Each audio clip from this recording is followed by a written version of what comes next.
আসানসোলের দুই পাড়ার মধ্যে সংঘর্ষ, যুবকের বাড়িতে হামলা। আসানসোল দক্ষিণ থানার অন্তর্গত তাঁতিপাড়া ও খটিকপাড়ার যুবকদের মধ্যে চলমান দ্বন্দ্ব আরও তীব্র হয়ে উঠেছে। এক মাস ধরে চলে আসা উত্তেজনা এবার রূপ নিল সরাসরি সংঘর্ষে। দুই গোষ্ঠীর মধ্যে তুমুল উত্তেজনা, বাড়িতে চড়াও হয়ে হুমকি। সূত্রের খবর, গতকাল রাতে খটিকপাড়ার একদল যুবক তাঁতিপাড়ার এক যুবকের বাড়িতে চড়াও হয়। সেখানে শুরু হয় তুমুল বচসা, ধাক্কাধাক্কি এবং অকথ্য ভাষায় গালিগালাজ। পরিস্থিতি ক্রমশ হাতের বাইরে চলে যায় এবং একে অপরের দিকে ইট পাটকেল ছোড়া শুরু হয়। পরিবারের অভিযোগ, পুলিশের হস্তক্ষেপের দাবি। এই ঘটনার পর আতঙ্কিত পরিবার থানায় গিয়ে অভিযোগ দায়ের করেছে। তাদের দাবি, এই দীর্ঘদিনের সংঘর্ষের স্থায়ী সমাধান করতে হবে এবং দোষীদের বিরুদ্ধে কড়া ব্যবস্থা নিতে হবে। অতীতের দ্বন্দ্ব থেকে সংঘর্ষের সূত্রপাত। স্থানীয়দের মতে, এক মাস আগে দুই পাড়ার যুবকদের মধ্যে ব্যক্তিগত বিষয়ে ঝামেলা হয়েছিল। সেই দ্বন্দ্ব মেটার বদলে ধীরে ধীরে বড় আকার নিতে শুরু করে। গতকাল রাতের ঘটনার পর পরিস্থিতি আরও উত্তপ্ত হয়ে উঠেছে। পুলিশি তদন্ত, শান্তির বার্তা। পুলিশ ঘটনার তদন্ত শুরু করেছে এবং দুপক্ষকে আলোচনার মাধ্যমে সমস্যার সমাধান করার নির্দেশ দিয়েছে। হয়েছিল কাল রাতে, কি ঘটনাটা ঘটেছে? কালকে কিছু বুঝতে পারিনি, কিসের জন্য কি হামলাটা করেছে তাও বুঝতে পারিনি। রাত 10টা বাজে আমি তখন বাইরে বেরোই, দেখি 4-5-10-20 জন এসেছিল।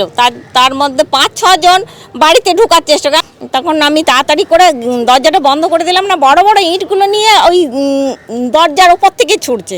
খুব জোর বেঁচে গেছি আমরা। 3-4 জন মেয়ে ছেলেই ছিলাম, ছেলেরা কেউ ছিল না। আর ওটা বুঝতে পারছি না কিসের জন্য, আমরা তো কিছু করি নাই। আমাকে ধরে ধাক্কা দিয়ে ফেলে দিল। আপনারা এই অভিযোগ কারোর কাছে করেছেন? কালকে হঠাৎ করে করেছে, কালকে কাউন্সিলরকে বলেছি, পুলিশও এসেছিল রাত্রে, পুলিশকে বলা হয়েছে, দেখি কি স্টেপ। হ্যাঁ, কাউন্সিলর। তবে এলাকাবাসীদের আশঙ্কা, যদি দ্রুত পদক্ষেপ না নেওয়া হয় তাহলে ভবিষ্যতে আরও বড় সংঘর্ষের আশঙ্কা রয়েছে।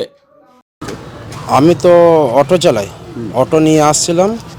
আমাকে প্রথমে মারধর হয়েছে, দিয়ে আমি আবার চলে যাচ্ছিলাম।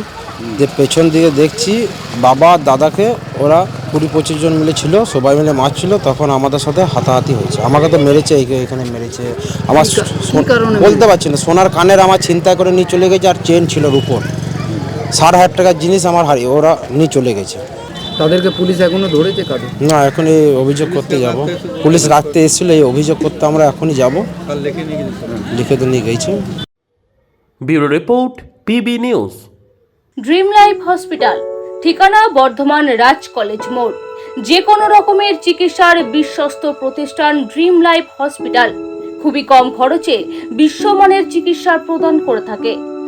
উন্নত মানের ওয়ার্ড কেবিন, পরিষ্কার পরিচ্ছন্ন পরিবেশ দ্বারা সুসজ্জিত চিকিৎসা ব্যবস্থা ড্রিম লাইফ হসপিটালে। বিদেশি মেশিন দ্বারা আইসিইউ, অপারেশন থিয়েটার এবং প্যাথোলজি ল্যাব 24 ঘন্টায় নিয়োজিত। এছাড়াও স্বাস্থ্য সাথী কার্ডেও পরিষেবা প্রদান করা হয়।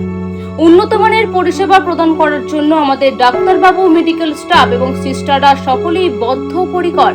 যোগাযোগ করুন 7319525110 অথবা 9734762221 এই নম্বরে।